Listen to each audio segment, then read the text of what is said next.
I now call this hearing and meeting to order. First item on the agenda is determination of a quorum. We have all commissioners present, therefore we have a quorum. Next item is adoption of the agenda. Do I hear a motion to adopt this evening's agenda? I move that we adopt this evening's agenda as presented. I'll second. All those in favor? Aye. Motion passes. Visitor communication. This is the time provided for individuals wishing to address the Planning Commission regarding issues not already on the agenda. Do we have anyone in the audience tonight that would like to speak to any issues that are not on tonight's agenda? Very good. And moving along, approval of minutes. Do I hear a motion to approve the minutes as presented? I'll motion to approve the minutes as presented. I second that. All those in favor? Aye. Motion passes. Thank you, Carol. Thank you. All right, moving along. We're going to go ahead and jump right into the public hearing.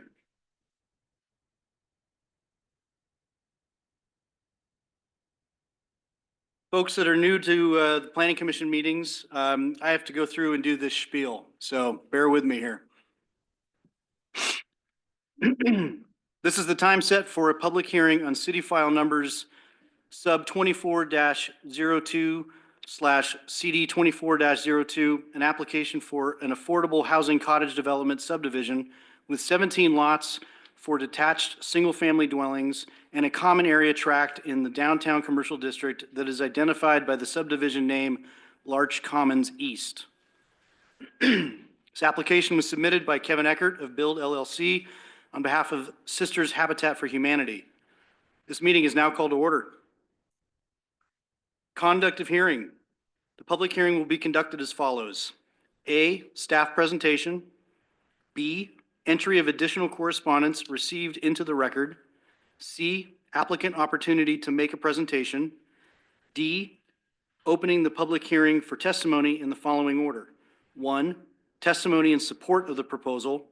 2, testimony in opposition of the proposal. 3, neutral testimony. E, applicant opportunity for rebuttal. F, questions of staff, if any, by the Planning Commission. G, closed public testimony portion of the hearing. And H, discussion and decision by the Planning Commission.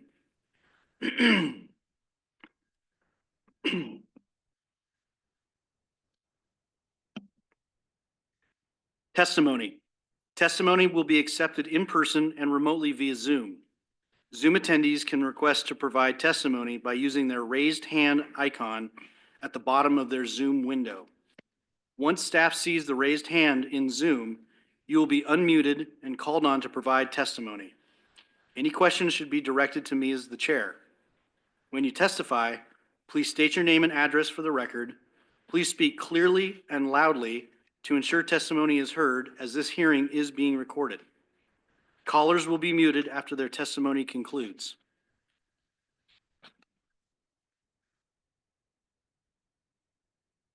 At my discretion, I may limit testimony to 3 minutes per person.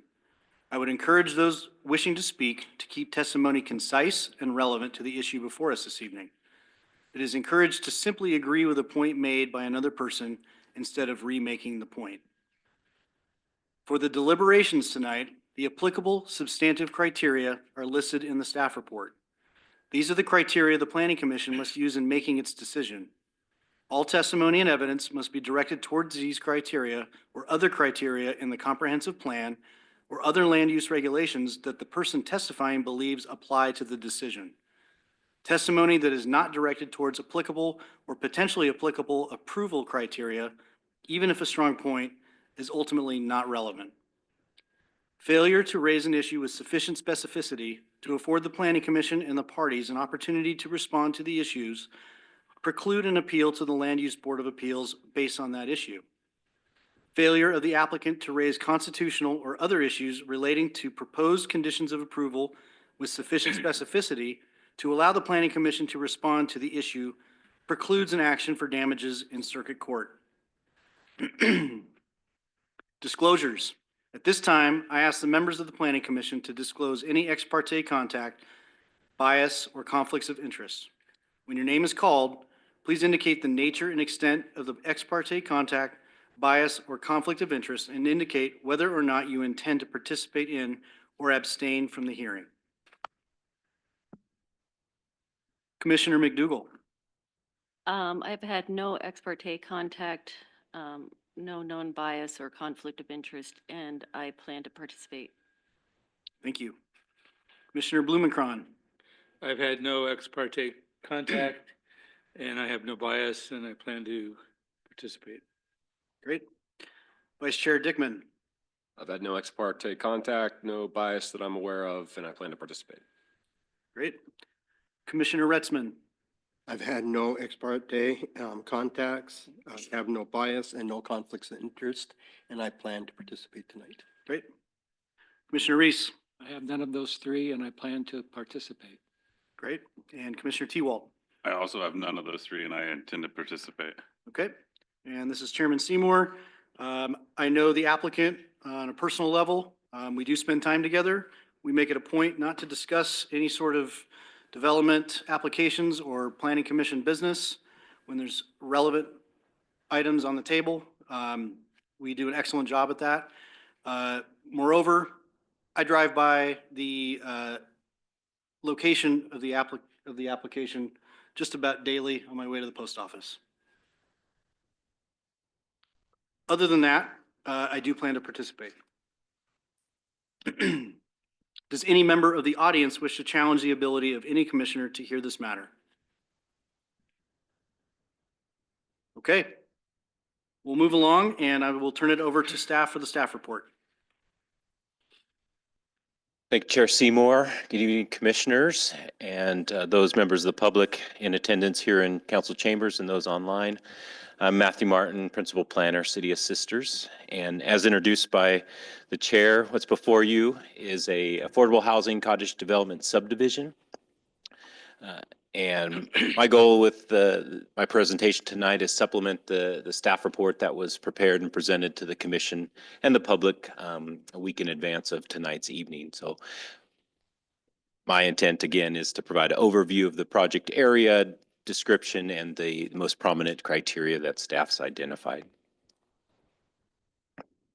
And to dive right in. So what we're talking about is a project location in proximity to the intersection of North Larch Street and East Adams Avenue, approximately 1.17 acres and located in the downtown commercial district. As shown in the image, it's not quite rectangle in shape and not directly located at that intersection of those streets, but intersected by two separate subdivision lots that are one vacant, the other developed with a single family dwelling. A couple of images of the project site. First, the top image is shot from Larch Street looking east onto the project location, showing that the topography of the site is relatively level throughout, and vegetation is limited to a dead or dying tree located in the center of the site that is proposed to be removed. And aside from that, ground cover and grasses vegetate throughout. And then the other image shot from Adams Avenue looking north shows the existing accessory structure that's proposed to be removed as part of the development. And again, vegetation that consists of grasses and level terrain. So what's proposed is 17 lots ranging in size from approximately 1,400 to 1,900 square feet in area. Of those lots, and the actual development on the site is particularly of importance because there are directly related review criteria for the number of bedrooms that are per unit. So within the development, 14 units are proposed to be 2-bedroom, with 3 others being 1-bedroom units. Because this is specifically affordable housing development, there are particular income criteria to meet that threshold of being eligible for affordable housing development and related standards. I wanted to note that 14 of the units are projected to be available to households earning 60 to 80% of area median income. with the remaining 3 units available for households earning 80 to 150% of AMI. So for reference, area median income from 2024 range from a one-person household of just over $73,000 and upwards to four-person households just around $100,000.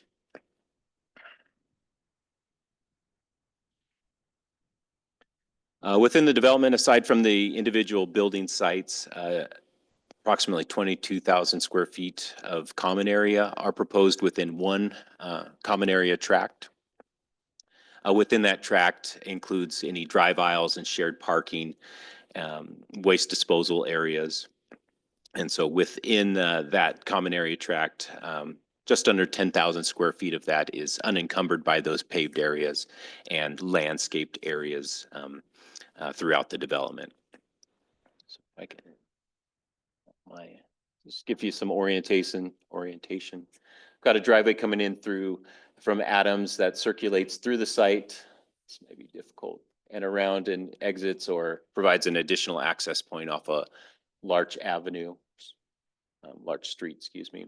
There's a common waste disposal enclosure located on the north side. So that'll be enclosed by a fence constructed of metal elements that match the design elements of the proposed structures and dwellings. Noting that there's a bank of 10 vehicle parking spaces that'll be covered, and then a bank of storage units that'll be available for residents. We're having some linkage issues. So then again, we have common area that extends throughout the site, along all the boundaries of the site, and then also a pedestrian path that extends through the common area out to Larch Street, and then over to the proximity to the drive aisle, shared parking, and et cetera. So within the site, 24 vehicle parking spaces are proposed, 10 within that shared bank of parking, and then all the remaining vehicle parking spaces are located on the individual building sites.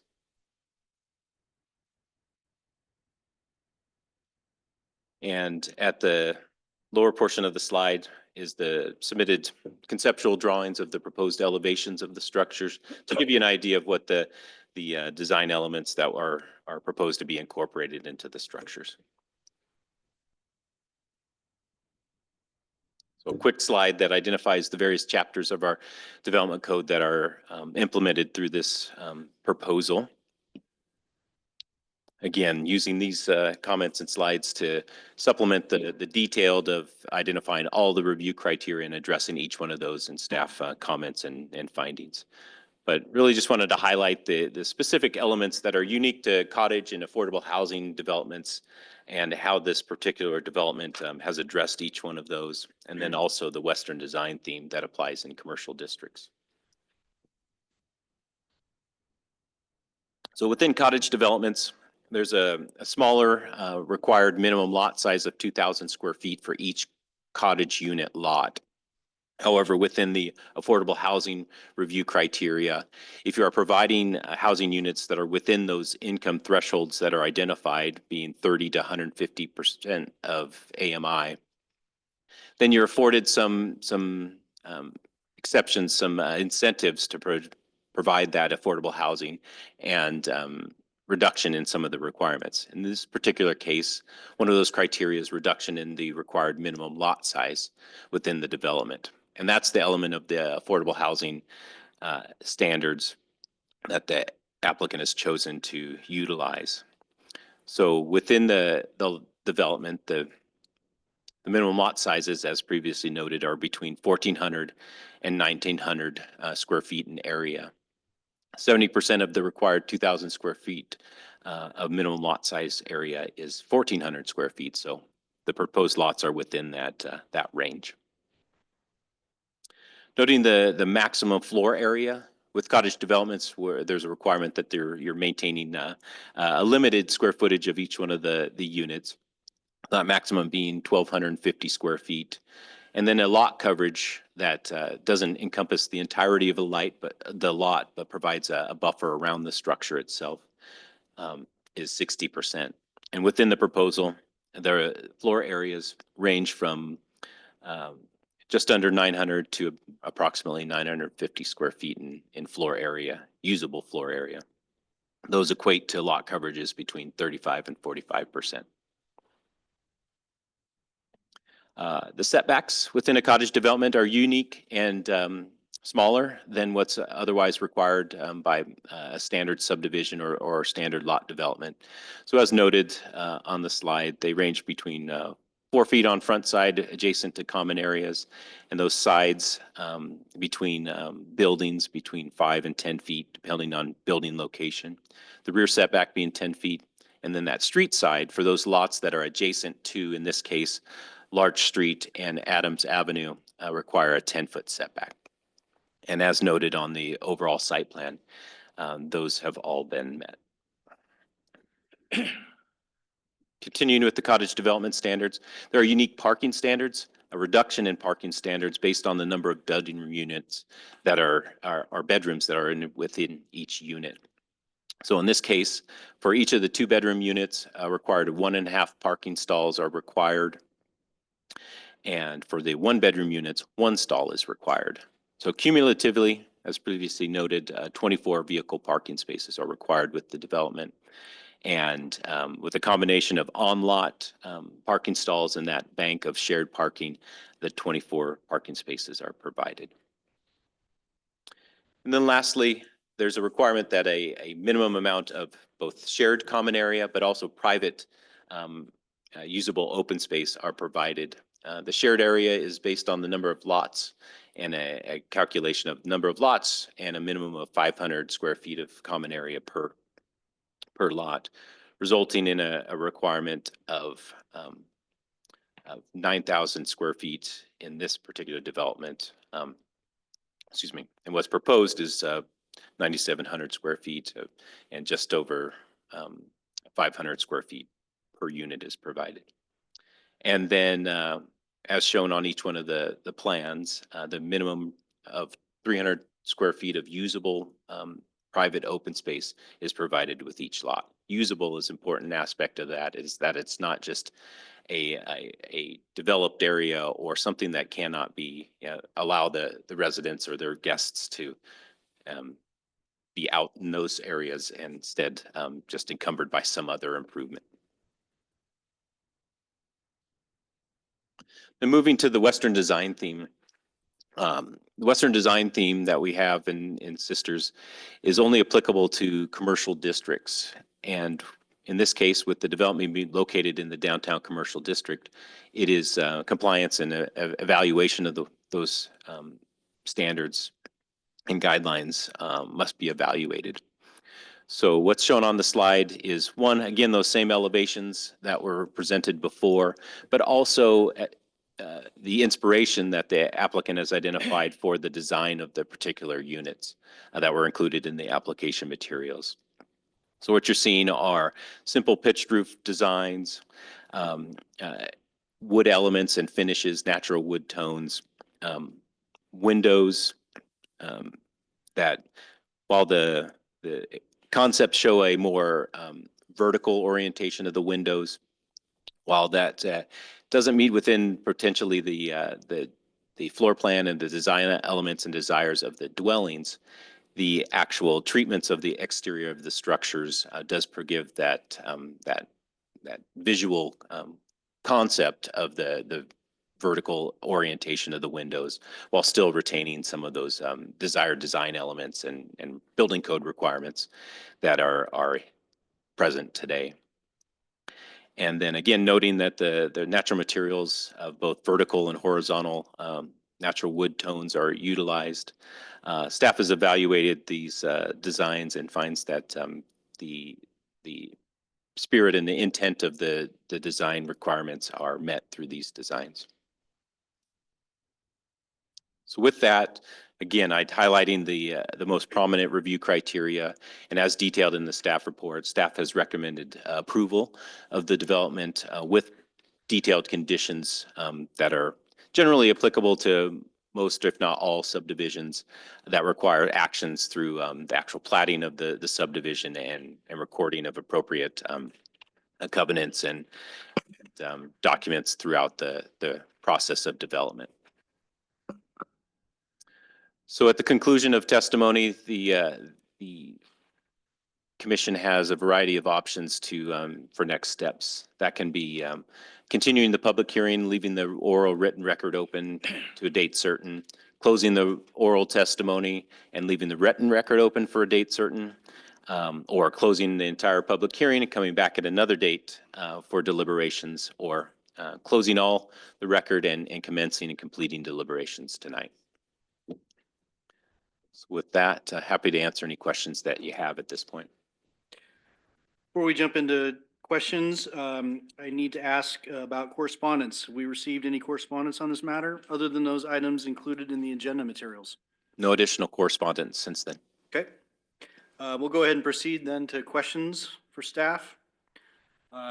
Any questions from the commission for staff? I have a question, and I think it'd be for staff. I noticed on the drawings that the trash receptacles was on the side of the drive-in, and typically the way they operate is backing up, opening the doors to the receptacles, backing up and attaching to the receptacle. Does this mean the way that it's situated, is there enough room to do that? Or would they have to, the guys have to roll the containers out and then attach? So we sent notice to Republic Disposal Services, and they did not submit comments with regard to the design. So we don't have that specific information to how they would access or complete their collection services. Certainly, they would need to be consulted as it moves forward, but we don't have a particular orientation or design element requirement within our code with regard to that. As I've seen in my observations of other collection options, there are where they drive up directly, open the gate, and remove the dumpster. Others require them to physically get out and reorient the dumpster before that it gets dumped, or dumpster or receptacle, depending on the location. And one other question is, there is no parking available for guests on large or anything, right? There's no on-street parking available on large. So anybody that comes would have to, if the lots are full to visit, would have to find a place to park on Adams. There is available on-street parking on Adams. So if, as with any single-family dwelling, if there's not available on-site parking in a driveway, then we'd be looking to available and legal on-street, off-site parking. Okay. I missed where the storage units were going to be. So they are located right here along the back edge of the covered shared parking area. And noting of the building floor plans that are included in the record, 6 of the buildings include on-site dedicated storage facilities.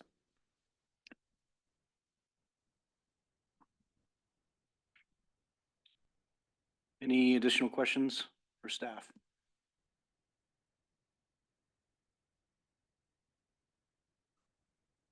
Okay, Thank you. thank you very much. Applicant presentation. The applicant will now have an opportunity to provide a presentation. Kevin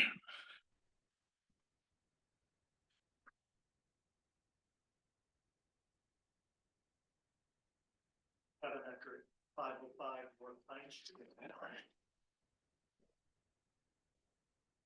Thank you. Try that again. Kevin Eckert, Build LLC, and address locally 505 North Pine Street. I'm available to answer questions and look forward to doing anybody, commission and visitors, but I'm going to turn my time over to Executive Director Peter Hoover for Habitat to just discuss the Habitat model, the folks who are going to be coming into this community, you know, who we're doing this project for, and provide more background so that the public understands how we will move from this project becoming, this thing on paper currently to reality, and who the eventual homeowners are going to be. So, thank you. Thank you, Kevin. Good evening, Commissioners. My name is Peter Hoover. I am the Executive Director of Sisters Habitat for Humanity, and I appreciate the opportunity to come here tonight to present to you and request your approval of our application for this project. I think most of you know Sisters Habitat. Mr. Hoover, Yes. would you please I'm state your sorry. address for the Address, record, please? 221 South Ash Street in Thank you. Sisters. Thank you for the reminder on that. I think most of you know us, although in the year and a half or so that I've been executive director, I find that there are some misconceptions about Sisters Habitat and the program that we offer. So if I could, I'd like to take a moment and cover some of that. We've been active in Sisters for over 3 decades, and during that time period, we've assisted more than 80 households become homeowners in a scenario that would not otherwise have been possible for them. We're a nonprofit. There is no financial gain for us. There is no monetary asset that we realize out of this to better our scenario. There is no profit involved in it, so it's not where our motivation is coming from.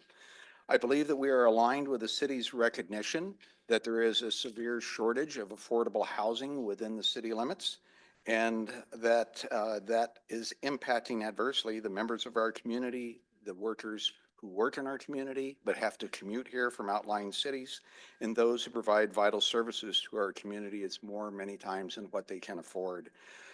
I realize that the Larch Commons project will not cure that. I have no illusions about that. I don't think you have either, but it would help more than any other affordable home project completed to date in Sisters, or anything that is currently planned for Sisters. I've also found in my year and a half as executive director that there are some misconceptions as to what affordable homes truly mean. The term affordable homes or affordable housing tends to generate some images that sometimes deviate from reality and sometimes cause trepidation that shouldn't be there. Bear with me as I share my image of what I see Adams Commons becoming for the City of Sisters. All homes in Larch Commons will be owned by the homeowner. There will be no rental properties, and there never can be rental properties involved in this development. The reason for that is because our land trust model has restrictions in it that prohibit short-term and long-term rental of the homes. Ownership provides households with stability and reliability. Stability is important. If you don't know someone or have not experienced it yourself, it's hard to fathom how important housing stability can be for households, because of such things as, well, some of our applicants have been forced to move 3 or more times in a 5-year time period because of homes being sold or because of rents becoming unaffordable for them. We know that from the applications that we have received. Stability adds to the cohesiveness of a neighborhood and the sense of community that otherwise would not develop with more transitory residency in those homes. Ownership provides motivation for the homes to be maintained. The owner participates in the appreciation and value of Habitat homes. The better maintained the home, the higher the resale value, the greater the appreciation the homeowner will realize upon sale of the home. And the ownership also increases the fiscal security and the fiscal stature of the household. That's one of our goals in our model, is to provide an avenue for intergenerational wealth that comes from home ownership appreciation. And there has been concern at times expressed about the visual appearance of affordable housing. Please note that for the Adams Commons development, there will be a CC&Rs and there will be an HOA that will enforce those CC&Rs. Sometimes the perceptions for affordable housing involve some concerns about the income levels of homeowners that are inaccurate, and quite frankly speaking, they result in concerns. Since it is ownership The owners have to qualify for a mortgage, just like any other homeowner. To qualify, there are minimum income requirements. They have to have 40% minimum of AMI. They cannot exceed on our affordable homes 80% AMI. Let's put some numbers to that. That's $20 to $36 an hour roughly that the homeowners have to be within that range. And that's many of the salaries that are available here in the Sisters community. They must have an acceptable credit history and meet the credit score requirements. For long-term success of the owner, their debt-to-income ratio for their household expenditures, meaning principal, interest, mortgage, taxes, HOA dues, if those are applicable, they cannot exceed 30%. It's the same ratio that you and I would have if we were purchasing a home in a conventional format. I'll also point out that the city's workforce homes and large commons will qualify for income substantially above that. The city allows for up to 150%. Many times workforce housing is defined as up to 120% of AMI. So the income levels may be higher than what many people in the community may perceive them to be for this type of housing. Sometimes the perceptions involving potential owners themselves of affordable homes are inaccurate. There's some examples of occupations that in my eyes are vital to the Sisters community and need affordable housing, and that we should want to have living in our community. And we know from the number of applications that we received in our most recent application pool period, they want to live here. Medical lab personnel, CNAs, healthcare workers, grocery store staff, veterinary technicians, school bus drivers, baristas, title and escrow staff, manufacturing production workers, HVAC repair techs, school aides and administrative staff support at schools, women that have escaped abusive relationships and are employed in a variety of skilled occupations, chefs and servers, construction personnel, retirees on fixed income, sales staff that are vital to our local businesses. These are not hypotheticals. These are not hypothetical positions that I'm listing. These are current homeowners. These are applicants. These are people that have sent in queries to us about opportunities for Habitat Homes and Sisters. Large Commons goes a long way in addressing the affordability hurdle our residents and employees face for home ownership in Sisters. As you're probably aware, the median home price in Sisters is over $800,000. A purchaser using conventional financing for the median home in Sisters would need $160,000 as the down payment. On top of that, they would need approximately $12,000 in points. On top of that, they would need property tax prorations plus insurance. Bottom line, you're looking at somewhere in the neighborhood of $178,000 that you would need in order to get into the median priced home in our community. For someone making $20 to $36 an hour, that doesn't happen. They don't have those resources. Mortgage payments would be about just under $4,000 a month, $48,000 a year. And that's for principal and interest only. Add on there the taxes, insurance, and HOA, those are additional expenses. And again, I'll submit to you that those are insurmountable hurdles for a large number of our members of our community. Comparing that with the affordability model that Sisters Habitat provides and will provide for large commons, I'll use one of our Woodlands homes as an example. $590,000 appraised value, 0 down payment, 0 points. Just like conventional financing mandating a maximum of 30% debt to income ratio, the Habitat affordable home has a $936 a month versus almost $4,000 a month mortgage payment, including principal, interest, property taxes, HOA dues. That's going to total about $12,000 a year that a homeowner will be subjected to. This opens the ownership to a much broader segment of our community. Large Commons uses the reduced lot sizes and higher density provisions of the cottage development overlay. Currently, these are the only methods that are available to build housing that is affordable to Sisters residents. I believe the city realized that when the cottage overlay zone was created and applied specifically to the Adams Street area. As of 2 weeks ago, the lowest price residential lot in Sisters that was listed through a realtor was $279,000. Vertical construction costs are running $240 to $260 a square foot.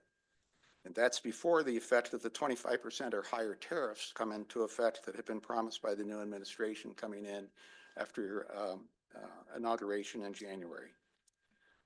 Vertical construction costs, we'll be looking at about $250,000 for a 1,000 square foot home. Infrastructure costs, permits, SDCs add to that number. Grant funding, which is a very important element, will only provide about 30 to 35% of what we need to construct an affordable home. Nonprofit home builders, including Sisters Habitat, cannot fund that gap in any significant number without reduced land costs that come about through greater density and reduced lot sizes. I ask you to keep those things in mind as you consider the proposal that we brought forward to you tonight. Kevin will delve into specifics of our large commons proposal and is in the best position to answer questions that you may have about the proposal and its compliance with the various codes. But I'll briefly mention a couple of things. It's my understanding that our application that you're considering does not involve any variances or deviations from the code. The design has been modified in response to the communications and conversations with city staff and the community. Large Commons adds more than 24 affordably priced homes to the Sisters community, homes that will be permanently affordable because of the land use model that we have that restricts future prices that can be charged.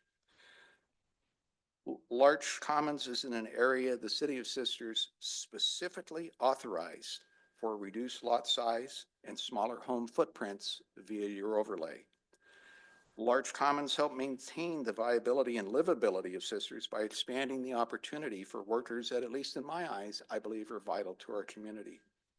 It effectively leverages and provides a perpetual return on the investment of $3.9 million in grants from the state of Oregon, the $582,000 that the City of Sisters and the Urban Renewal Agency have placed towards Large Commons, plus a substantial commitment of resources from Sisters Habitat.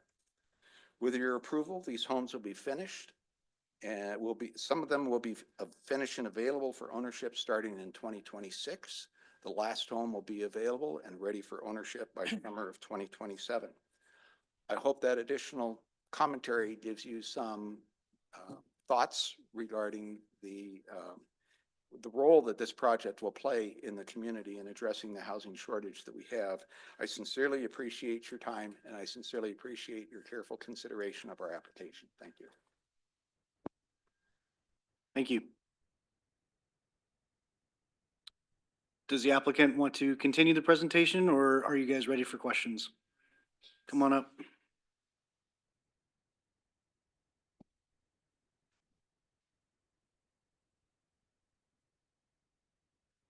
I'll just have you state your name and address again for the record. Sure. Kevin Eckert, 505 North Pine Street. Thank you. Questions of the applicant, commissioners?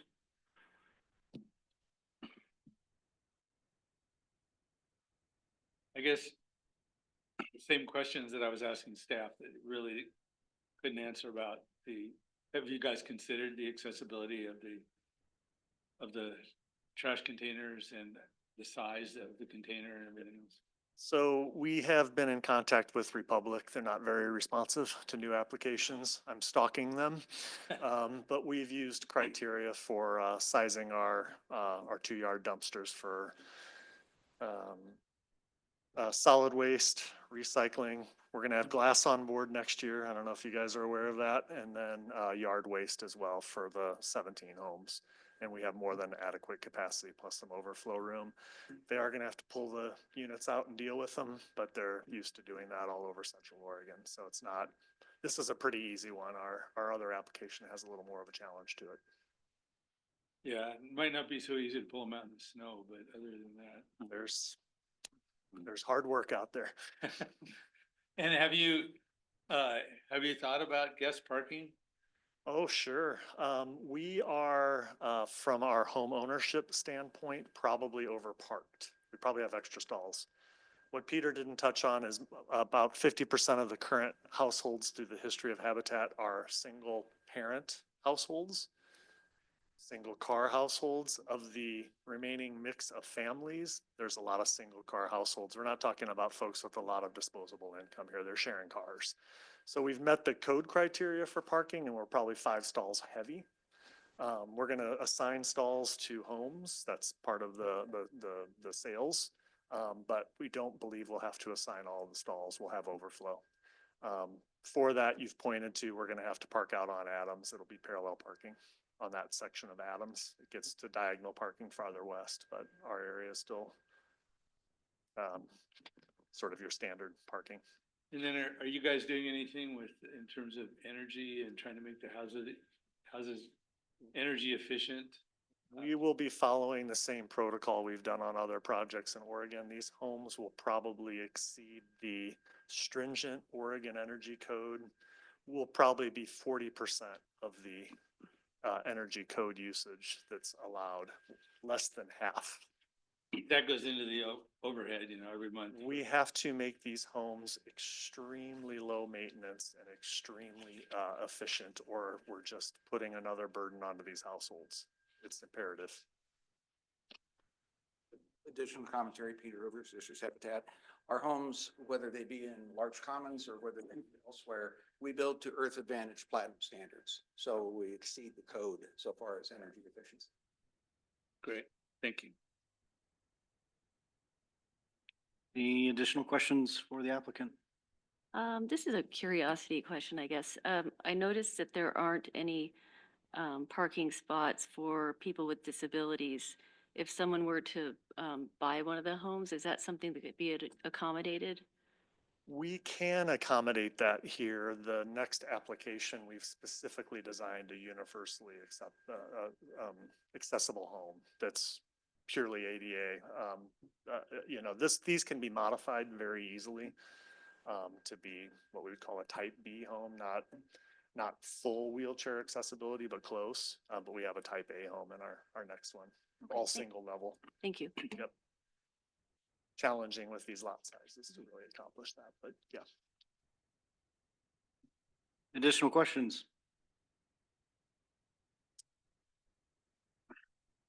Okay, there will be an opportunity to ask more questions. Thank you very much. Thank you. Okay, public testimony. We will now invite members of the audience to provide testimony. When your name is called, please come forward and state your name and address for the record before proceeding with your testimony. For those attending via Zoom, please use the raised hand icon at the bottom of the Zoom window, and we will call on those waiting or wanting to participate and provide testimony at the conclusion of testimony by those attending in person. We will begin with proponents for the proposal, and then we will hear from opponents of the proposal, and then we will hear from those that are offering neutral testimony, and then we will hear from those that are going to be attending from Zoom. So with that, I don't have any signups up here, and before we get going, I just want to remind the audience that this application is for the east parcel, not to be confused with the other one. We'll be tackling that one after this one is complete. So just want to make sure that there's some distinction there. Do we have anybody in the audience that would like to speak tonight? Nobody? Please. Just please state your name and address for the record. Indigo Tivas, address is 266 West Sisters View Avenue. I came tonight to learn more and also understanding that affordable housing is a very important need for our community and all of our quality of life to have the services that we need locally and the staff to support them. I'm impressed by the application, no variance to code, an attractive design, similar to others that we have in our community. And also very pleased to hear the continuation of the Earth Advantage Platinum. I used to work for Earth Advantage and I built my own Earth Advantage home here in Sisters. So I am in support of the project. I see no concerns or objections, and I look forward to the council recommending approval. Thank you.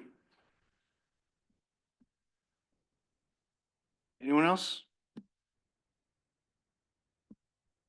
If you're thinking about it, just do it.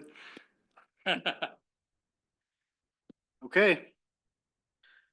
Emmy, do we have anybody on Zoom that would like to speak?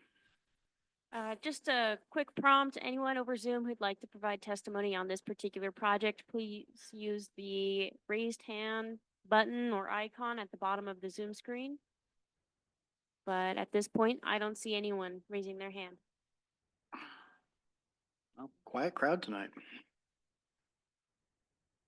Okay. Applicant rebuttal. The applicant will now have an opportunity for rebuttal. Does the applicant have anything to add in response to the testimony?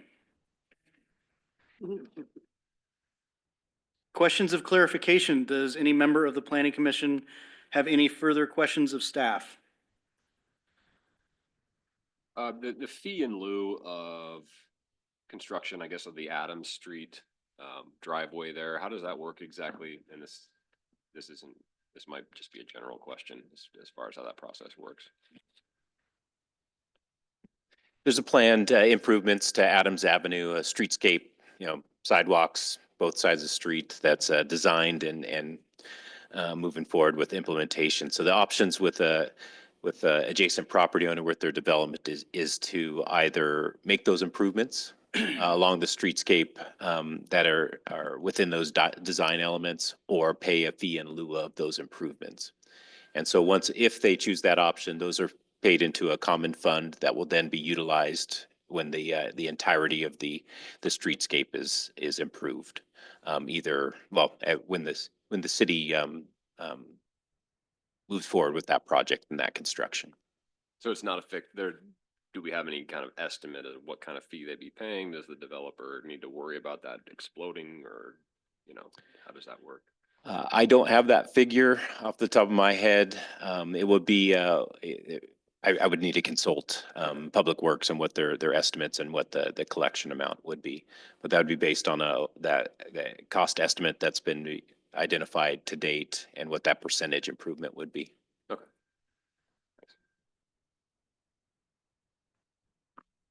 Any additional questions?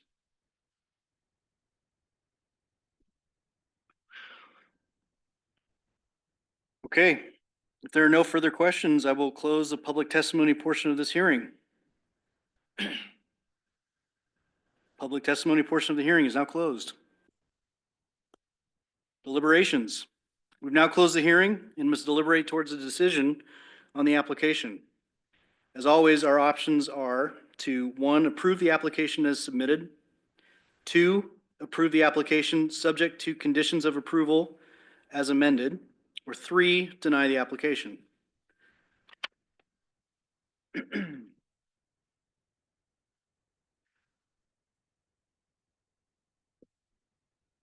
All right, we're going to bypass that and let's just move into discussion. Anybody have comments? Want to talk about anything? Well, early on, when I first got involved in the planning commission, the discussions were how to make Sisters stay small and not expand too big. And we discussed tighter, building closer and not spreading out, tighter, smaller homes, smaller cottage communities, developments. And this sure goes in that direction. And, that the choices for us are get big or get tight. So seems like it's going to be a good direction for us to go in as a city. So I'm pretty happy. Yeah, I'm impressed and I like it. Me too. I think it's really sorely needed here in Sisters, and it's a good plan. It follows all the codes. Yeah, we have, Nothing really we can to go vertical, we can go tighter like this, or we can go with what people call urban sprawl. And this really addresses that, we can't go much higher, but having that higher density, we can get more houses per acre. So it answers that question there. Yeah, I feel like in prior discussions when we've talked about subdivisions or housing developments or just issue at large. People said, well, it's never affordable and this is a way to make it affordable. And this is more of this, please, as far as I'm concerned. Daryl? Any comments? I mean, it's pretty much, it's compliant all the way across the board as far as I can tell. Like, I mean, I kind of wish we could get some more, get Republic to respond. I don't know if there's any way to get some, do we have any teeth with those guys? I mean, we spend a lot of money with them. Seems like we, you know, but if they don't care, then I guess, My guess is they'll figure it Yeah. out. yeah. I mean, they're bigger than we are. Okay, well, sounds like, maybe we want to take a vote.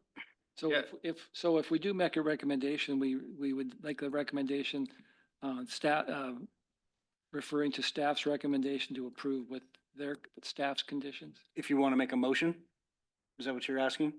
If we, yes, I mean, that's what I would, as opposed to just okaying it, Sure. approving it, we would approve it. Yeah, we'll need to, if somebody wants to make a motion, then we will need to have the specific language in the motion.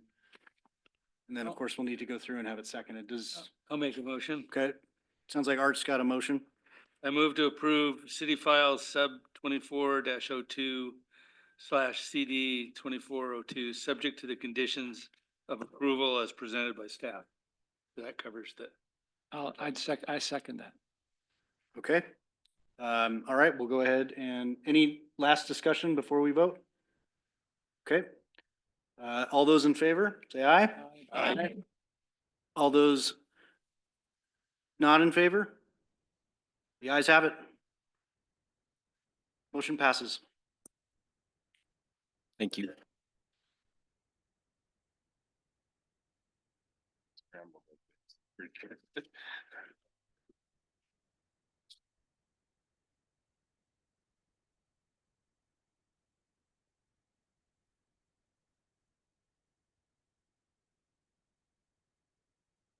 Okay, moving along. We are now going to, oh yeah, you know what? We've got time. Let's take a 5-minute intermission. We'll resume at 6:30. Hey. Like a turkey break.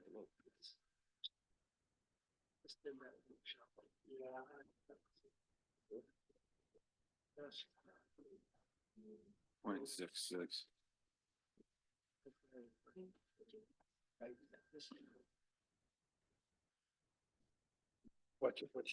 I'm not sure what the roof is. I guess that would have been metal or 20-year, like 30-year comp or something.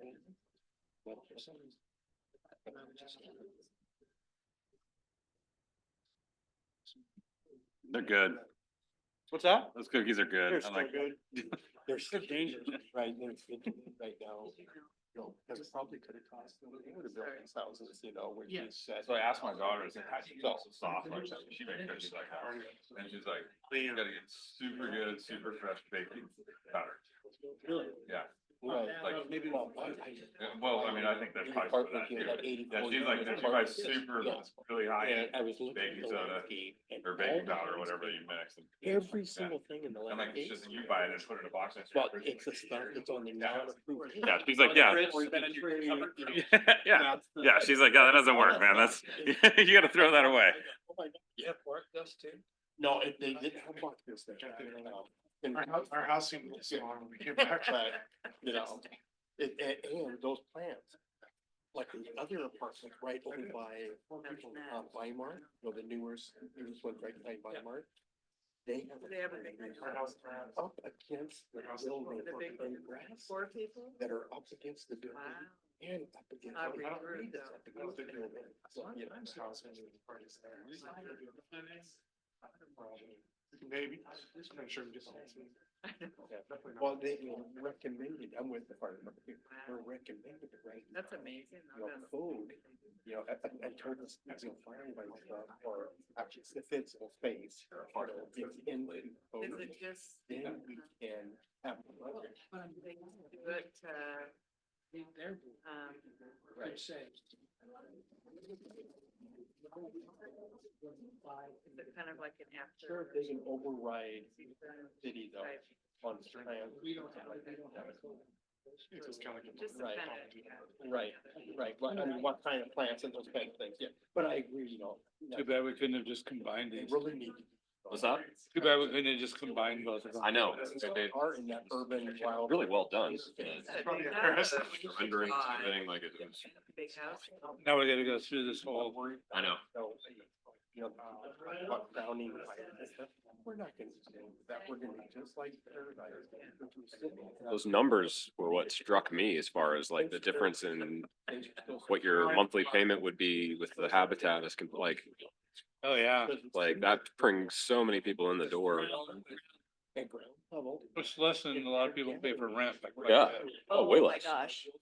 Rent here is wild. You go look at Zoom, yeah, it's like $3,000 So they're gonna be. per month for most places. And then if you want a nice place with a big family, it's. An apartment, a modest apartment, 1,500. Yeah. Yeah. And they can raise the rent, Two kids. like, at will, for Nice boy. anything, I think. Right, this way you're locked in. Yeah, you're locked in. That's good. That's the scary part. I mean, one of the scary parts. Well, yeah. It's not just about building equity, it's being able to feel stable.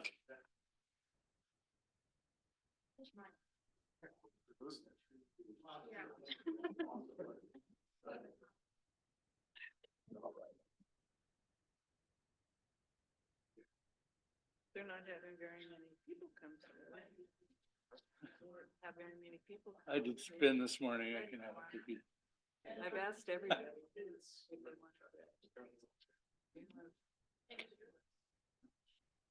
Those are the best cookies. Are they the best? Oh, yeah, white I chocolate. sampled the regular chocolate chips. Huh? That's Mhm. Yeah, that'll work.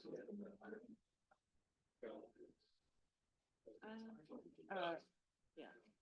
The second half No, of no, my they're oldest basketball Adams game. residents. Yeah, I know a few of them were Adams residents. Three rats, rats, three rats. What I'm the? thinking of Chris as a. Oh, Their oh, names, oh, yeah. oh. Did You know, Matthew's, I presentation did. was pretty tight, so you have a hard act to follow. It's a little. front end. Yeah. It's like. No, it will be, it will all be a joy, yeah.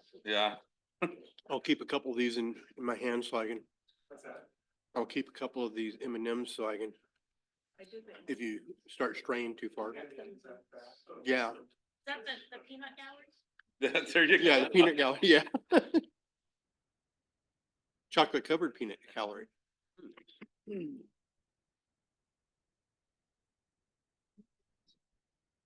Carol just gave it to me. It's just the PowerPoint. Cause I didn't have, I forgot to download or just email myself from my email, cause I don't keep on my computer at home. Pick up the packet. Yeah, exactly. This is just his PowerPoint. And I learned how to use a PowerPoint because my daughter taught me how to do that like 25 years ago. I never forget, I went to, go to I like school, that they're really- you go to the parent teacher conference and my oldest daughter was like, did a PowerPoint. I've never once prepared a PowerPoint in my life. We went down and visit the family, my 14-year-old grandson with my phone. Oh, yeah, yeah. Got- Yeah. Come on, grandson, let me show you how to do this. I Yeah. asked. Yeah, like what the hell's going on here? How do you use this? Pretty much Yeah, by the. I actually, You didn't my use- daughter taught me how, she's We like, would have to check this out. come She up with showed me a how to use some of to restate some of use it, Uh, to read everybody's your paragraph. Kind of wordsmith it. It's pretty Right. cool. And you can have like it gives you a theme that you can pick a theme if you want your paragraph to be more funny or shorter or more serious. You have like a whole bunch of stuff to select from. I'm sure there's a million of them, but for Gotta the state the file number. This is what. Okay. existing, that tall, yeah. Yeah, Yeah, this is kind of tricky. I don't know. they're just leaving. Yeah, they are. But it's outside. I mean, it's in the subdivision. I can't believe This is. Yeah. real. Mhm. Yeah. Wish we could have done a record both together. Access. I gotta do the whole I think spiel. they're- I know. It's 10 minutes right there. Yeah. I guess, but this. You just use AI for the spiel. Read it. Concise. All right, folks, we're gonna get going. They bought it, right, from, They'll figure out something. it's not gonna be comfortable.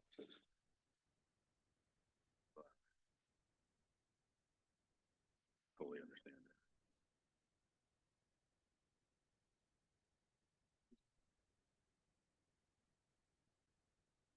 Commissioners, are you guys ready?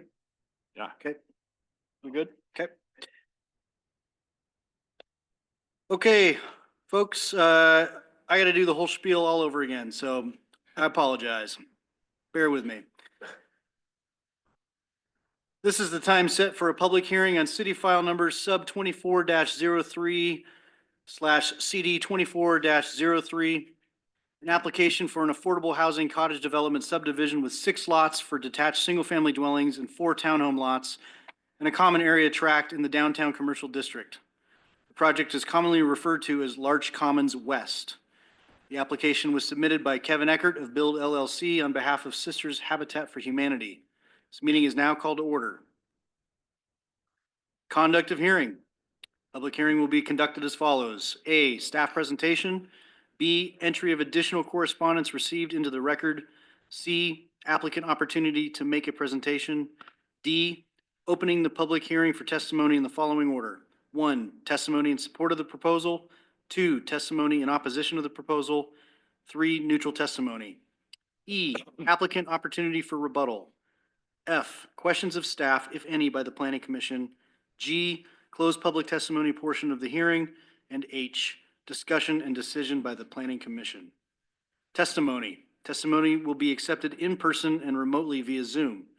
Zoom attendees can request to provide testimony by using the raised hand icon at the bottom of their Zoom window.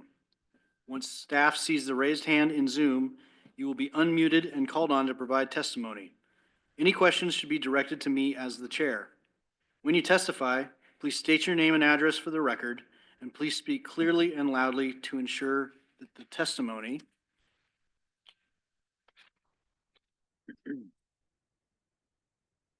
is heard as this hearing is being recorded. Callers will be muted after their testimony concludes. At my discretion, I may limit testimony to 3 minutes per person. I would encourage those wishing to speak to keep testimony concise and relevant to the issue before us this evening.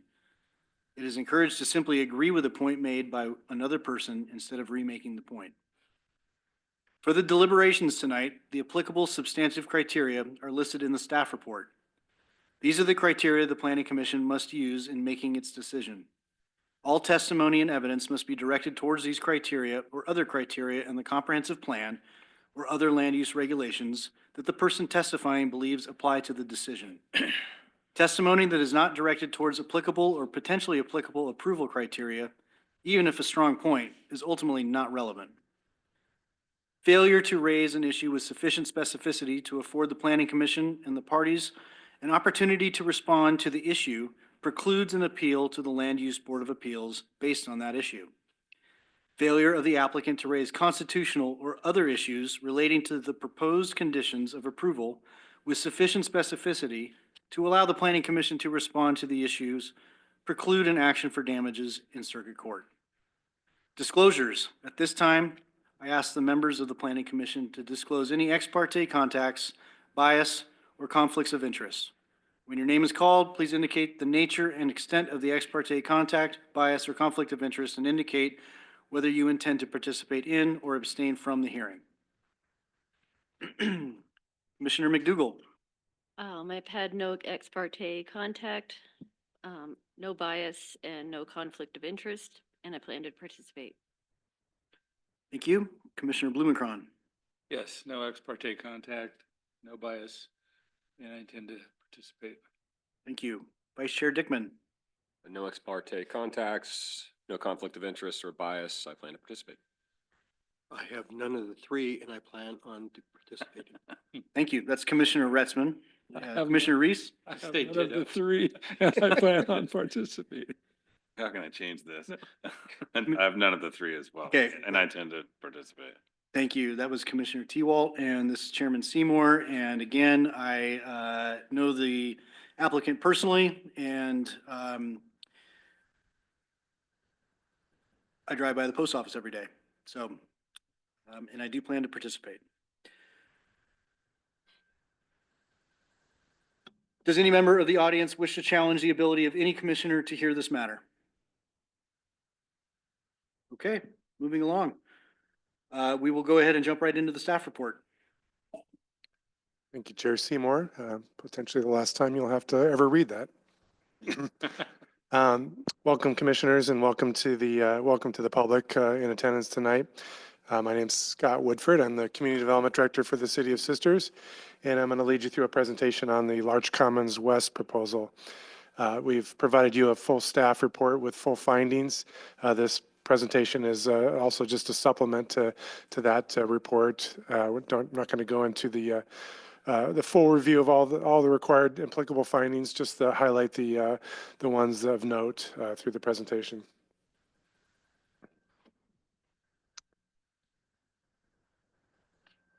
So the project location for this application is along East Adams Avenue, west of North Larch Street. Consists of 3 tax lots, 3 legal lots, in total equaling 0.66 acres or 28,840 square feet. It's located in the downtown commercial zone. Currently on the site, the middle lot, there is an existing single-family home with an accessory building, driveway, and fencing. The other 2 lots are vacant. These are some photos of the site. The one in the upper left looking at the middle lot that contains the existing single family that is proposed to be retained with this application, with the fencing, and the vacant lot on the east with a minor amount of vegetation, some trees along the lot line that may or may not be retained. And then on the other side, pretty much the same scene in terms of vegetation and improvements. So here's the proposal. Access would be via a private drive off of Adams Avenue, to be called Pearl Court. It's basically a dead-end driveway at this point, with potential extension into the property to the north in the future if both property owners agree to do so, but it does leave that option open.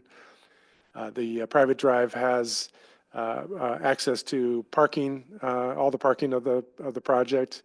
To the west, there would be the parking for the cottage units in the form of the area to the lower left would be via or through a covered carport that would also include storage similar to the proposal you just saw, storage for the units, as well as on the backside having area for solid waste and recycling storage. And then 4 parking spaces across lot 10 that would also be available to and dedicated for the cottage uses. Lot 10 containing the existing single family and accessory building. So residents would park along the court there in the parking spaces, and then would use that path available through the common area in between to access their units. Access to those units is also available off of Adams Avenue. You can see a little sidewalk connections to the out to the sidewalk. And then on the east side are 4 townhome lots. They're not part of the cottage development proposal, but are a component of this development. And each one would include a single car garage with 2 parking spaces in the driveway out front of each unit. Out front along Adams Avenue is proposed to be proposed to be improved with a meandering 10-foot wide path, as well as an expanded paved area that the applicant will construct, which will accommodate parallel parking along the frontage. And those improvements are in coordination with what the overall Adams Avenue streetscape improvements that the city's proposed and had designed. And since they're going out and kind of in front of the city's effort, they had the same decision as the other project to either pay a fee in lieu or to construct the improvements. And in this case, they made the decision to construct the improvements along with the development. So the lot sizes range for the cottage range from about 1,500 square feet to 2,295. The 2,295 is the lot 10, that existing single family. Actually, I'm sorry, that existing single family lot is actually 4,460 square feet in lot area. And then the townhome lots are all in the 2,400 square foot range. And then the common area total is 6,700 square feet. And of that, I think a little over half of that is common area in the form of open space or paths. This is just a different version of the plan that incorporates the proposed landscaping that the applicant proposes to install as part of the development. Similar to the previous proposal, this project is being developed by Habitat for Humanity, and they have agreed to restrict their units to certain percentages of the area median income, and in exchange for doing that, they're able to take advantage of the affordable housing density bonus provisions in our code. So there's a total of all the 10 total units, 7 are going to be 2-bedroom units, 2 3-bedroom units, and 1 1-bedroom unit, which is the existing house. A portion of these units are affordable units, and a portion of them are what we call workforce housing units. And those correspond to the percentage of restrictions of the AMI, the area median income. So the ones up to 80% are affordable housing units per our code, and then anything up to 150% is considered to be workforce housing units.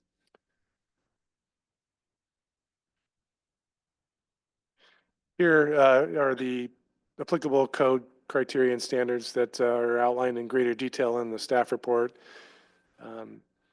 We'll take a look a little closer at the cottage development standards and the subdivision standards that apply here. The cottage development standards have their own unique set of development standards that are only applicable to cottage development to help accommodate that kind of development. Again, 2,000 square foot minimum is the minimum for cottage lot sizes, but with the affordable housing density bonus program, they are allowed to reduce that in size down to around 1,500.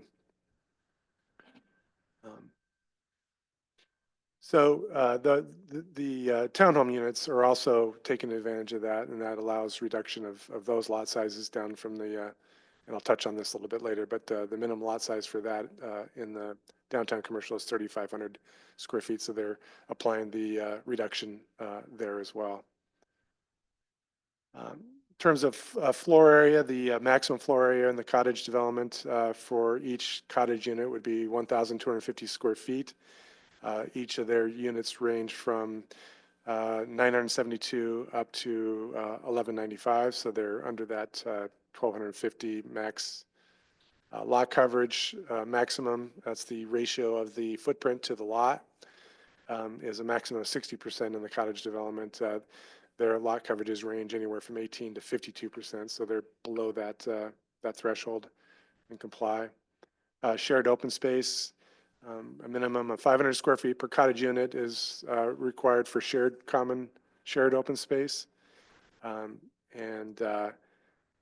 Basically they meet that requirement by providing an average of 545 square feet per cottage unit of open space, shared open space, and that's that common area in the middle where the central pathway goes through, provides provides a little bit of space for residents to congregate, not to probably throw a frisbee, but enough to have a little extra space between units. And then each unit, each lot is required to have some amount of private open space for their own use.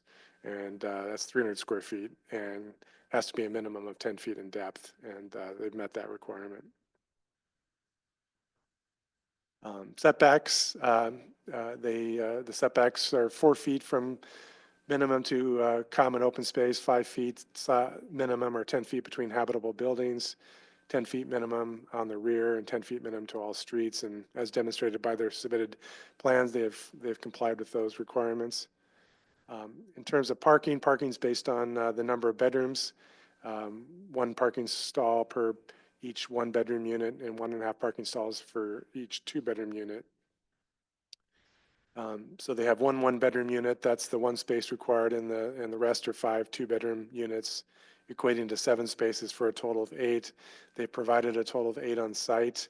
I will note that the parking that is proposed on the lot 10, the private lot, it comes with a condition of approval that they dedicate that on the final plat or some other instrument that ensures that those spaces are going to be available in perpetuity for those other units.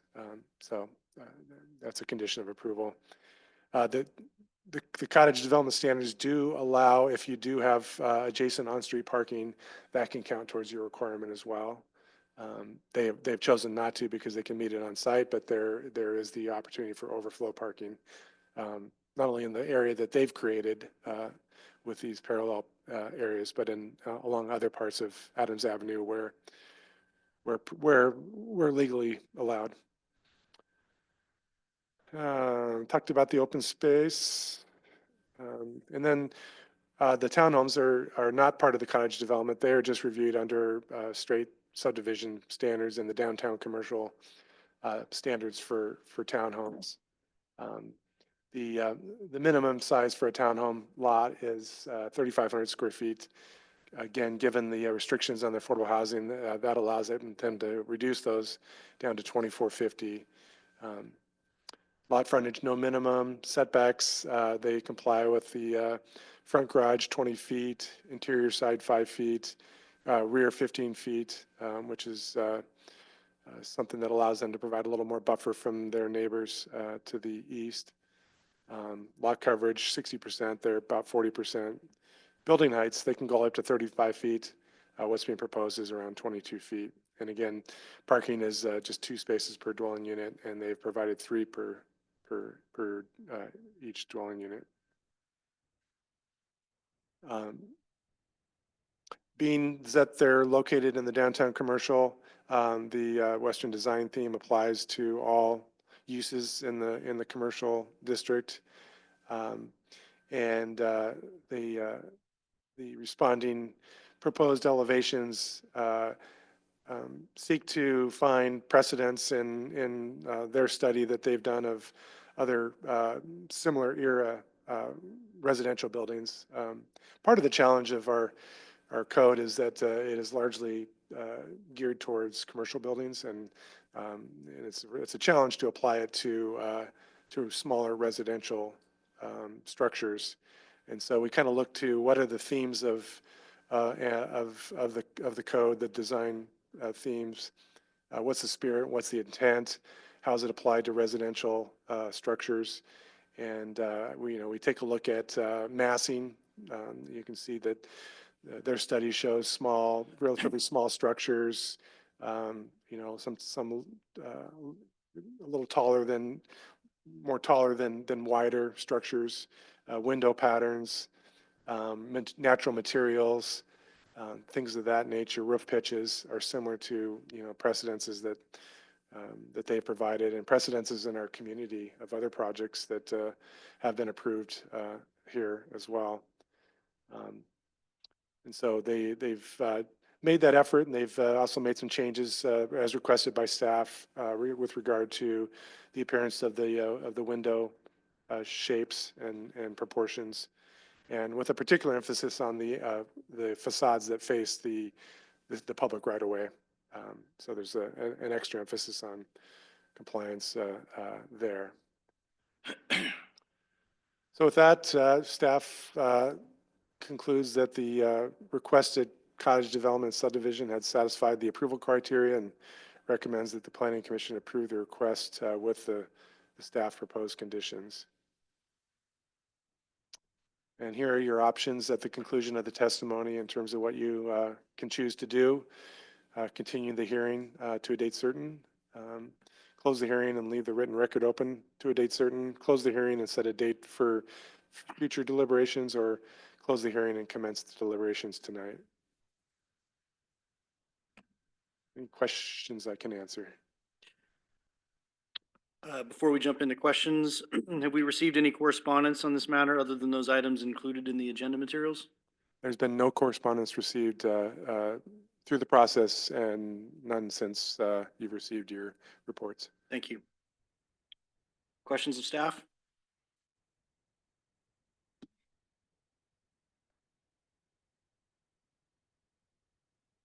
Okay. Applicant presentation. Applicant will now have the opportunity to provide a presentation.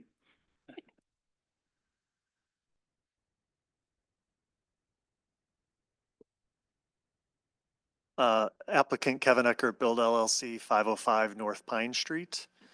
I don't have much more to add since Scott's presentation was pretty thorough. I'll just note a couple of differences here that came up. We're endeavoring to do a wide range of housing types. I know the cottages were, in the last presentation, looked a little more uniform. In this case, we've provided a cottage on lot number 5 that's a single story, full accessibility from the right of way and full accessibility throughout in case we do get an applicant that has that need. Lot 10 is a sister's resident who's a big proponent of this project and has been working in the background with us to be able to put a purchase and sale in place for 2 of his lots that Habitat has tied up. So that's just I just want to acknowledge the Rambo family as a big driver behind this project and as something that they really hope for the community. So they're going to be living in an active construction zone for quite a while.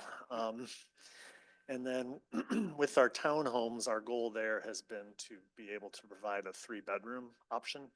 Habitat doesn't get a lot of folks who have that explicit need, but we are aiming to be able to provide that in our mix as well. And then we aspire to come to agreement with our north neighbor at some point down the road to be able to continue the project off the page where it says proposal. So that's our private drive is short enough now to allow for fire truck access and meet their requirements, but future goal is to expand the project northerly. That's all I wanted to share, just based on this slide. Thank you. Questions for the applicant? I have a question, and Scott might be able to help with this, but so even though I recognize that the Rambos live here and they intend to stay here, but things change, life changes. So what's the future? What's the planning like for that lot in the future? Like, will they live there? Are they just subject to normal sisters, like residential construction? If they wanted to do an addition or add a garage or something, are they bound to some other restriction, or has that been touched on, or? Good question. So there's a provision in there that existing provision in there being cottage development standards, that you can incorporate existing single-family developments into your cottage proposal. They're just kind of treated as non-conformities, basically, which means that they can continue to be the way they are. The only area that I think that it's not conforming is there's a provision in the standards where it says, the second floor can only be 50% of the floor area of the first floor to kind of keep things kind of small in scale. This kind of appears as a full 2 stories, but they're also less than the minimum lot or the floor area. So there might be some opportunities for them to expand, but we'd have to take a close look at that because they are kind of part of this cottage development now. Okay, so they're in, so they could. I just trying to avoid like future quagmires, right? Sure. Like with this, with somebody buying this property and, you know, I understand that the whole harmonious of the whole thing, but we want to kind of just clarify is this part of that, so this is part of the subdivision, so in the future, like they could tear that down and build a bunch of like 3 more cottages or something like that. It's It doesn't a really- fairly large site, I suppose that's Yeah. possible. You'd asked about potentially building a garage. I mean, they could potentially convert those surface spaces into carports or garages, I Sure, think. okay. And I don't think that would be a problem if they're still continued to be accessible to the other cottages. Okay, all right, I think I got it. Yeah. I have one other question about and again, this is pretty crazy, but whose idea is the meandering pathway? Is that something that we come up with at the city? I mean, can it be straight? It's in the Adams Common Streetscape proposal Okay. accepted by the city of Sisters. We're following it. Okay, Yeah. all right. I think the idea is to create a little, Pathway. It works really good in the movies. if you're trying to get from point A to point B, I guess it's it'll slow you down a little bit. We Not have to my make it favorite. 10 feet wide so you can't accidentally Yeah. run off it. Yeah, it's just, I mean, from construction to maintenance to landscaping, I mean, sprinkler irrigating that little tiny sliver right there is just impossible. And when I come through there with the snowplow, it's just gonna go straight. We'll carefully snow stake it. Will this be HOA controlled also? Yeah, same HOA. They're separate proposals for the purposes of land use, but they're. yeah, And they're- lot they're 10 will be involved in the HOA also? Correct. Good. Is lot 10, are they covered in terms of the, the habitat increase in value model that's on everything else? No, they're separated from that. They're not part of the habitat program. They're just, we looked at different ways to try to do this with this cottage proposal and everything happening, and the cleanest from a land use pathway was just to incorporate them into the cottage development rather than try to have them stand out and. But they're not part of the habitat program? They're not part of the habitat program. Okay. So they don't have any sort of designation, either workforce or affordability? They're not. Okay. They're just part of the cottage development, independent. The reason that the what do you want to call them? The townhouses are not cottages, is just because you wanted to provide for 3-bedroom places? Yep. And a different housing type. Different option. And then how does it work with there was at least one market rate. Was it a townhouse or was there both a cottage and a townhouse? Yeah, currently we don't have funding for one of our townhomes. Okay, So the goal there is to either find funding or to just have it be part, hopefully we can turn a little bit of a profit on it and fund some of the part of the project we currently don't have funding for, okay. But then that could just be sold again at market rate if it, unless we can find some funding and Okay. pull it in. all right, thank you.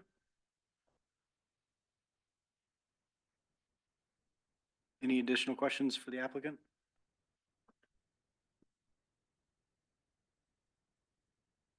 Okay, thank you. Thank you.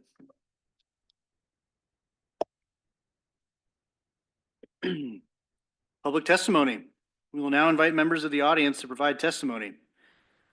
When your name is called, please come forward and state your name and address for the record before proceeding with your testimony. For those attending via Zoom, please use the raised hand icon at the bottom of your Zoom window, and we will call on those wanting to provide testimony at the conclusion of testimony by those attending in person. Once again, we will call first the proponents of the proposal. Next, we will call opponents of the proposal. Next would be neutral testimony, and then we will hear from those on Zoom. Do we have anyone in our audience that would like to share their thoughts with us tonight?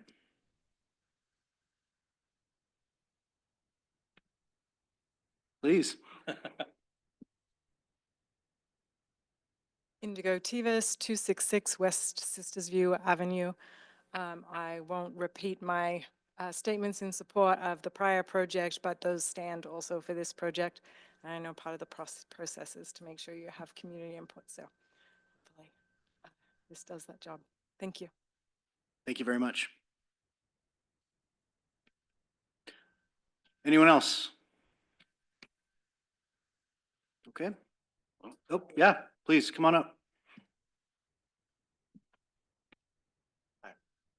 Benji Nagel, I'm at 274 East Adams Ave, so I'm the property directly west of this project. I guess I just have a question, just being the immediate neighbor, what it's gonna look like from my perspective.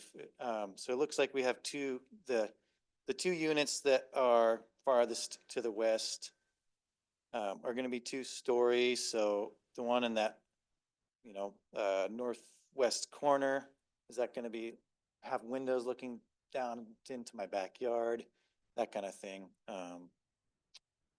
Just I'm generally in support of this project. I think it's overall really well designed, well thought out, but obviously I want to know what it's gonna look like on a personal level. So I don't know if Kevin, you could speak to that.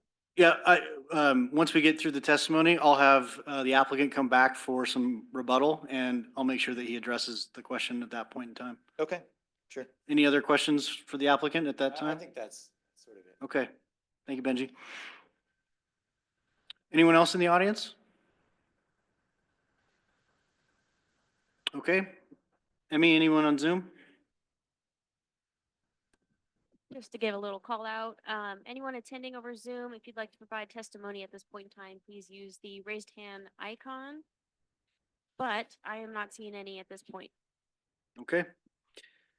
All right, we'll go ahead and move along then. I'd invite the applicant to come back up to the podium for answers and the rebuttal.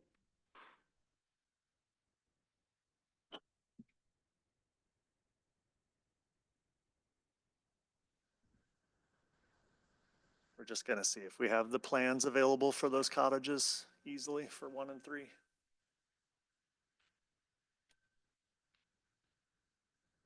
I can share generally to answer it, at least in a general sense. Most of the cottages have living, dining, kitchen, and 1 bedroom down, and then a 2nd bedroom up. So they're kind of in conformance and in spirit of the cottage code. We've kind of touched on it, but the 2nd floor can only be 50% of the area of the bottom floor. So if you have 600 square feet down, you can be no larger than 300 square feet up. So in the case of, I'm just trying to figure out, is it? Not seeing that the right one, but in any event, the most we will have kind of lurking near you would be a bedroom up and a bathroom up. And we can easily tailor the windows and the orientation to make sure that there's some privacy maintained between properties. Just using this one as an example where we have that high window there by that door. This doesn't have the treatment yet of kind of dropping the panel down to give it more of the vertical orientation for the Western theme. But the reason that window is so high is there's a bed headboard literally on the inside of that wall. So therefore we just kept the window high enough above that bed so there wouldn't be a conflict. So we can treat other windows like that adjacent to your property. Thank you. Thanks. Okay, questions of clarification. Does any member of the planning commission have any further questions of staff? Well, you got the plan. Yeah. No, I'm just noticing the distance, travel distance, walking distance from the parking area to the front door of cottage 1. I guess it'd be lot 1. Is there any, I mean, I have a concern, but there's no requirement for distance located from parking lots for something like this? There's not. There is not. Applicant, was there any concern? I don't know if you have the distance off the top of your head from the parking area to the front door of lot number 1. What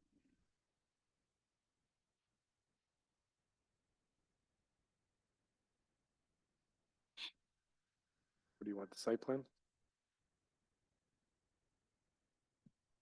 Scott, I'm gonna interject here too. Did the fire department provide any comments specific to that pathway?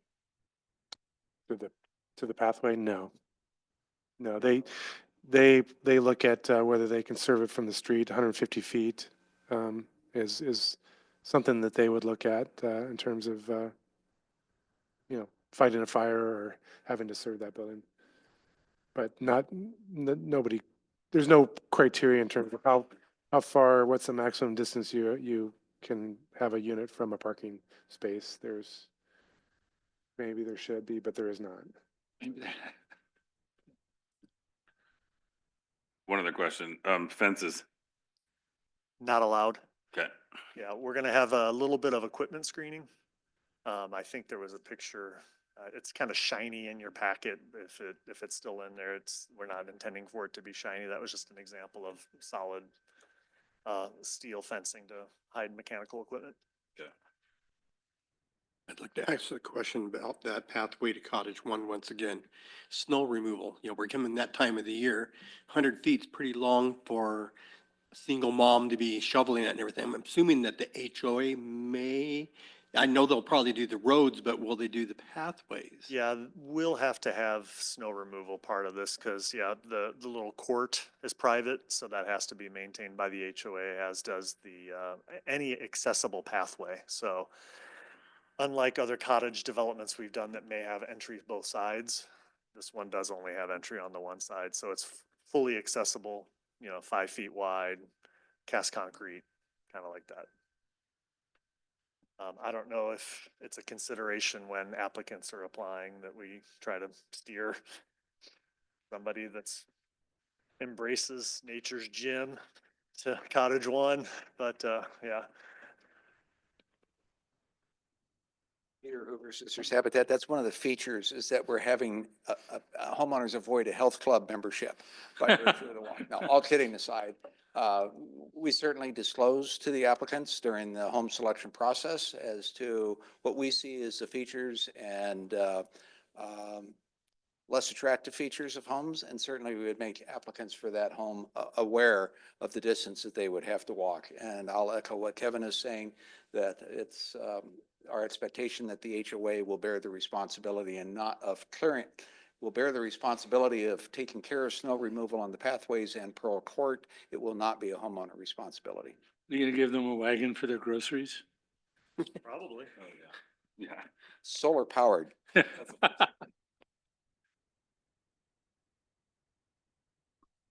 Any additional questions? Okay, thank you.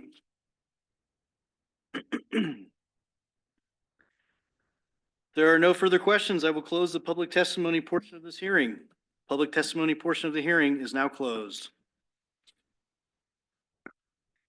Planning Commission deliberations. We've now closed the hearing and we must deliberate towards a decision on the application. As always, our options are to approve the application as submitted, approve the application subject to conditions of approval as amended, or 3, deny the application. Go ahead and go directly into discussion.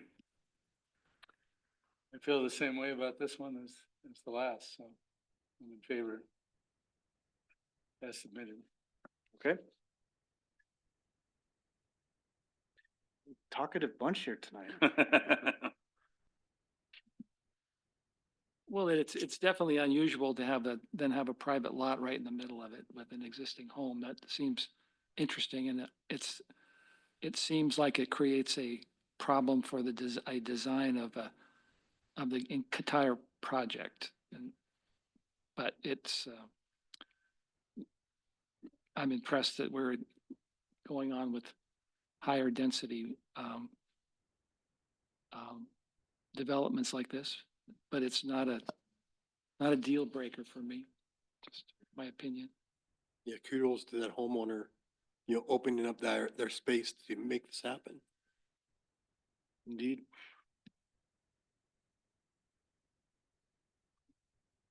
I see the extra variety in there as a bonus. Yeah. Different strokes for different folks. I think it'll work great. Okay. there's not a whole lot of robust No. discussion going on Yeah. here, so. I'm just, um, yeah, maybe you can give Art the motion again. Okay, we'll move on to motions. Okay.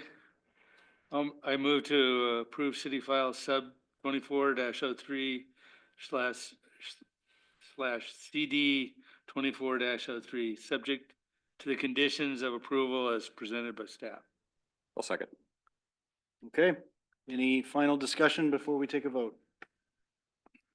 All right, all those in favor say aye. Aye. Any nays? No, the ayes have it. Motion passes. And that concludes the hearing. So moving on. Staff and commissioner comments. Scott, do you have anything? I would just offer that we went through planning commissioner interviews a couple weeks ago, I guess. Commissioner Blumenkron assisted along with Councilor Letts and Matt Martin and myself. And we had 10 applicants for 3 positions for our departing members. Commissioner McDougall, Chair Seymour, and Commissioner Rees are stepping down. So we had to fill those positions. And we were really amazed at the quality of applicants that we got. And we think we have 3 new members to appoint that we've recommended to the mayor that won't fill your shoes, but will do a good job of trying. And we're happy to and excited to have them on board.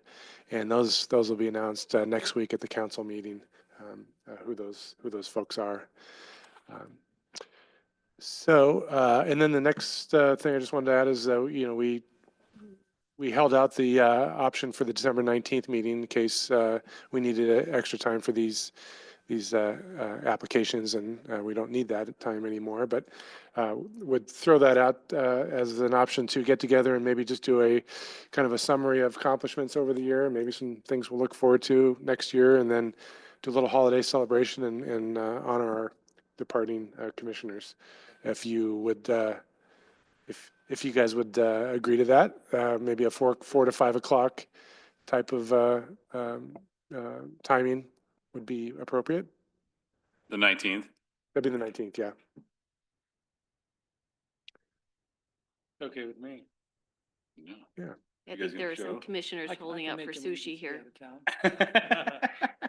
town. Not me. Not you? Saying. Sushi Okay. and sake? Does everybody like it? I can make arrangements to be out of town on the night. I'm just kidding. I hope so. Did you say that we're gonna make that at 4:30, 4 o'clock? 4 to 5. Work session time. Yeah. That work for everybody? Most? think so. Okay, great.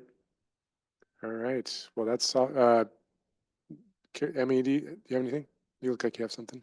What if we gave a call out to the open house? That's a good call. Yeah, how could I forget that? For the urban growth boundary process, expansion process, the city's hosting a community-wide open house on December 9th, Monday, December 9th, at the new Sisters Elementary School. So if you haven't had a chance to go see the new school, this might be a reason to do that. And we're also looking for volunteers to help out with some of the breakout sessions that we're proposing to do with community members to sort of dig deeper into what they think about the different options for expansion are. And I know several of you have offered already, but even if you don't want to volunteer, you just want to come see what's going on, love to see you out there. Thank you.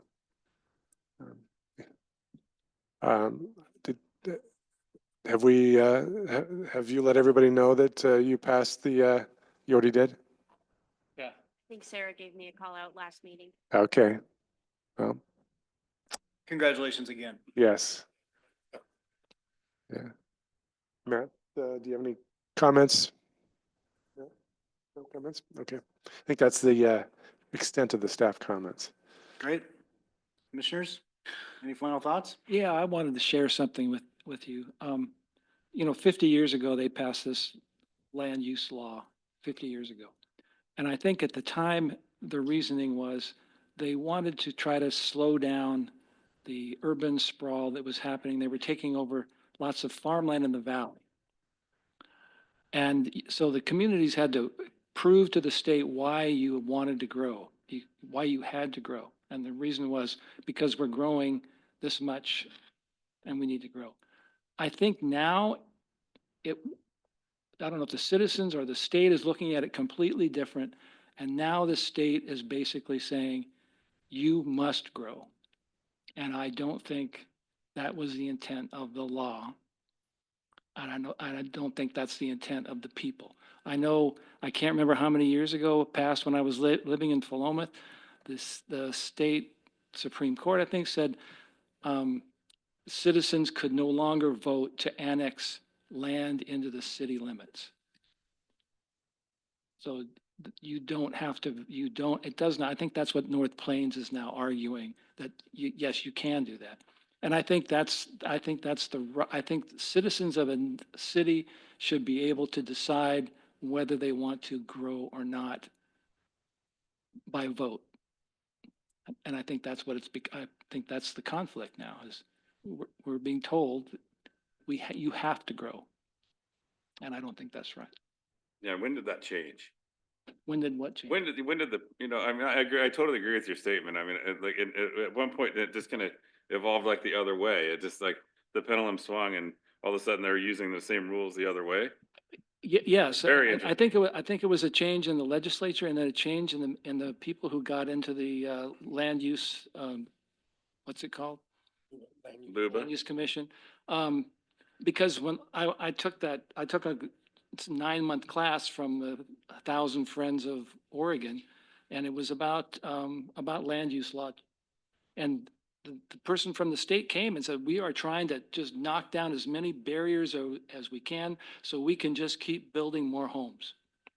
And I thought that was really, really interesting. Because when you read the law states that the reason you have to provide for space for people to live, it's for the people who live in the state of Oregon to live. And it wasn't stated that, it's not in there that says we just have to grow because people want to move to our state. It was for people who wanted from Oregon, like our children, who wanted to move from Corvallis to Sisters or from Sisters to Corvallis, that you had to grow based on the people who live in the state. And we are becoming a community, I don't want to say a community. When it's 20% or 25% of vacancy rate, that's a lot of second homes for people who don't live in the state of Oregon. Yep. And I don't agree with that. That's just my personal view. Of course, it's my personal view. So I've had a good time on the commission. It's been interesting and sometimes frustrating.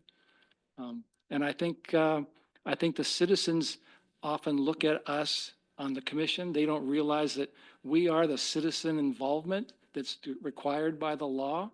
We are not a member of the planning department, and we are not a member of the city council. We are a member of the citizenry. And sometimes it's been really upsetting and frustrating when citizens have come and pointed the finger at us like we are complicit in what's going on. And thank you, staff. You've been very helpful and very educational and very professional. And just wish we had more sushi. Promise. Any other You better comments? come, Tom. Huh? You better be here. Let's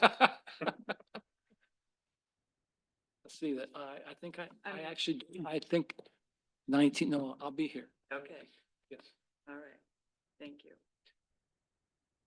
Anything else? Nope. I've got some quick final words. Just want to thank everybody for allowing me to serve with you. It's been my pleasure, and it's been my pleasure to serve the community for the last 10 years. And I feel like we've done good work, really good work. It's not easy. It's frustrating sometimes, but everybody loves Sisters. So we've done something right. I think you stated the other time, I heard you talk at the volunteer appreciation, and you mentioned the fact that part of the reason everybody wants to work here is because the work we're doing here in this commission. You know, it keeps the city very attractive and people want to come here. So kudos. Thanks, everybody. Thanks a lot. We're adjourned.